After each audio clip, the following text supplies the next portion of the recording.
آپ نے سنا ہوگا حضور نے سورہ رحمان کے بارے میں فرمایا ہے، سورۃ الرحمان عروس القرآن.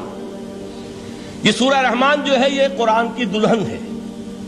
جیسے دلہن کو آپ خوشنما لباس پہناتے ہیں، آراستہ پیراستہ اس کو گہنے اور اس کو زیور پہناتے ہیں، تو جس طریقے سے سجاتے ہیں آپ دلہن کو، اللہ تعالیٰ نے ایک سورت قرآن مجید میں یہ ایسی رکھی ہے سورہ رحمان کہ اسے خوب سجایا ہے.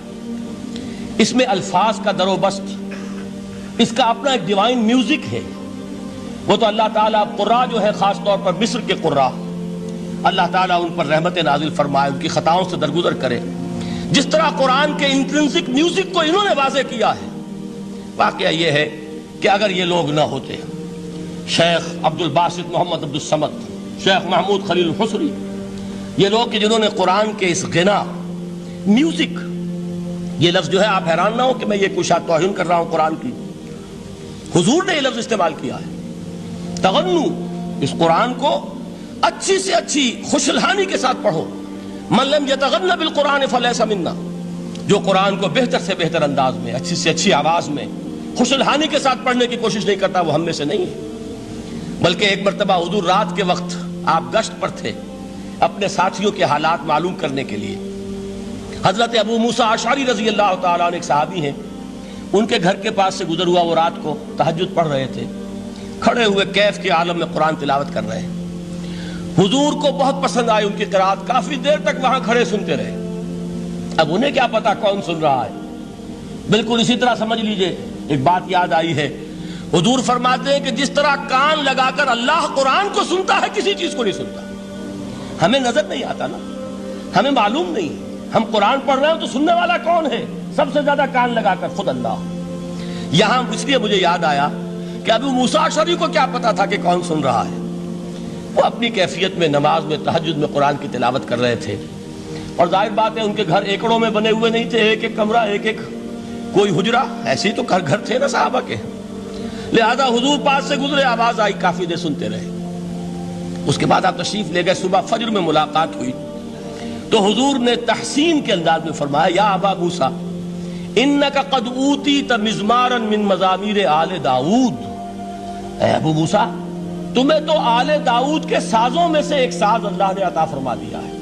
جس طرح حضرت داؤد، لہن داؤدی مشہور ہے کہ جب وہ پچھلے پہر رات کو حمد کے ترانے الاپتے تھے، قرآن میں ہے کہ پرندے شامل ہو جاتے تھے ساتھ، اور پہاڑ وجد میں آتے تھے، پہاڑ بھی ان کے ساتھ شریک ہوتے تھے.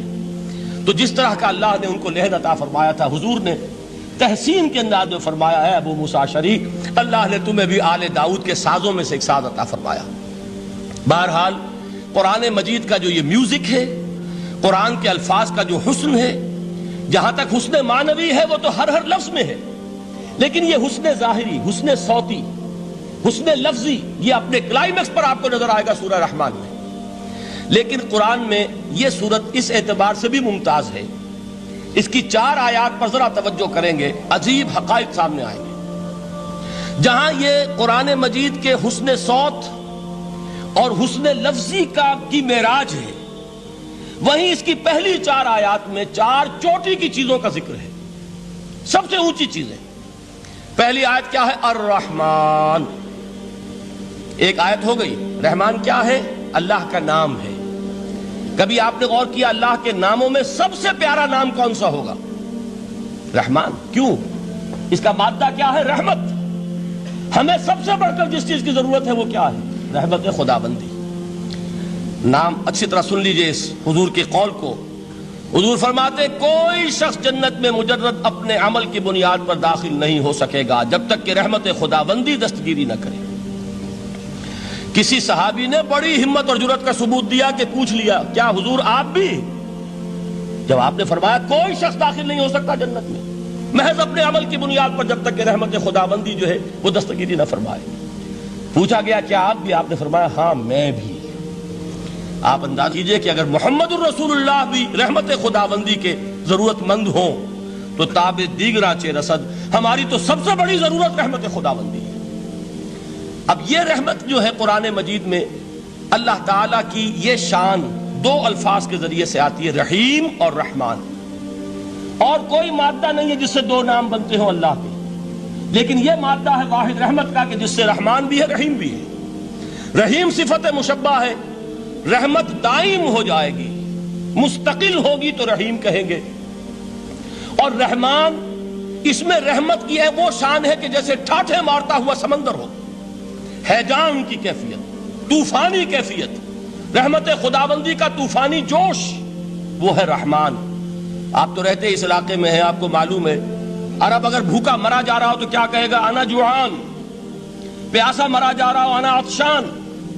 بہت غضبناک ہوگا غضبان، غضبان آصفہ قرآن میں آیا ہے، بہت غضبناک۔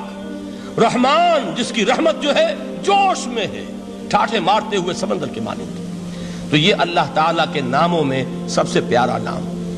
اب آگے چلیے، الرحمن علم القرآن، رحمان نے قرآن سکھایا۔ رحمت خداوندی کا سب سے بڑا مظہر، رحمان کی رحمانیت کا سب سے بڑا مظہر قرآن ہے۔ ان میں جو منطقی ربط ہے اس کو سمجھتے جائیے۔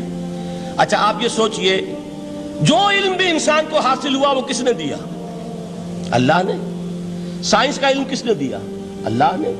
علم آدم الاسماء کلہا، وہ علم الاسماء جو حضرت آدم کو دے دیا گیا تھا ازل میں، یہ اسی کا ظہور ہے، یہ اسی کی ایکسفولیشن ہے جو ہو رہی ہے اور ہوتی رہے گی ابھی۔ اور دوسرے علم ہے وہ کس نے دی؟ اللہ نے دی۔ لا یحیطون بشیء من علمہ الا بما شاء، مخلوق میں سے کوئی اللہ کے علم میں سے کسی شے کا احاطہ نہیں کر سکتا مگر وہ جتنا اللہ دینا چاہے۔ لیکن یہ کہ تمام علوم میں چوٹی کا علم قرآن، نوٹ کرتے جائیے، اب چوٹی کی چیزیں جمع کیجیے۔ اللہ کے ناموں میں چوٹی کا نام رحمان، اللہ نے جو کچھ انسان کو سکھایا اس میں چوٹی کا علم قرآن۔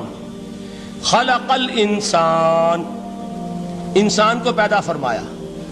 سوال یہ کہ حیوانات کو کس نے پیدا فرمایا؟ آسمان کس نے پیدا کیے؟ زمین کس نے پیدا کی؟ فرشتے کس نے پیدا کیے؟ کیا مطلب خلق الانسان؟ اس کی تمام مخلوقات میں اس کا کلائمیکس، اس کی تخلیق کی معراج، اس کے تخلیق کا نقطہ عروج انسان ہے۔ یہ ہے کہ جو مسجود ملائک بنا ہے۔ وَلَقَدْ كَرَّمْنَا بَنِي آدَمَ وَحَمَلْنَاهُمْ فِي الْبَرِّ وَالْبَحْرِ وَرَزَقْنَاهُمْ مِنَ الطَّيِّبَاتِ وَفَضَّلْنَاهُمْ عَلَى كَثِيرٍ مِّمَّنْ خَلَقْنَا تَفْضِيلًا۔ تو تخلیق میں سب سے اونچی تخلیق انسان کی، علموں میں سب سے اونچا علم قرآن کا، اللہ کے ناموں میں سب سے اونچا نام رحمان۔